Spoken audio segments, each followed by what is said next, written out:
Hello అండి అందరికీ. ఈరోజు మా ఇంట్లో అయితే ఇడ్లీ చేస్తామని అయితే అన్నారు. డైలీ రొటీన్గా చేసుకుంటే ఏం బాగుంటుందని చెప్పి అలా ఆలోచిస్తుంటే మాకు ఒక ఐడియా అయితే వచ్చింది. అదేంటంటే కలర్ఫుల్ ఇడ్లీస్ చేయాలన్నమాట. ఇది చేయాలంటే చాలా చాలా సింపుల్ అండి.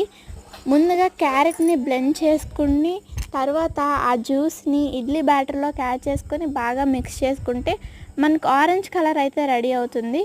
తర్వాత బీట్రూట్ని బ్లెండ్ చేసుకొని ఇడ్లీ బ్యాటర్లో యాడ్ చేసుకొని బాగా మిక్స్ చేసుకుంటే పింక్ కలర్ వస్తుంది. తర్వాత కొంచెం రెడ్ ఫుడ్ కలర్ని యాడ్ చేసుకుంటే ఆరెంజ్ కలర్ అయితే వస్తుంది. తర్వాత గ్రీన్ కలర్ కోసం కర్రీ లీవ్స్ని కొంచెం పుదీనాని మిక్స్ చేసుకుంటే గ్రీన్ కలర్ అయితే వస్తుందండి. అంతేనండి, సింపుల్. మన ఇడ్లీ ఎలా అయితే పెట్టుకుంటామో అలా పెట్టుకొని చేసుకుంటే చాలు. చాలా సింపుల్గా హెల్తీగా అయితే రెడీ అయిపోతుంది.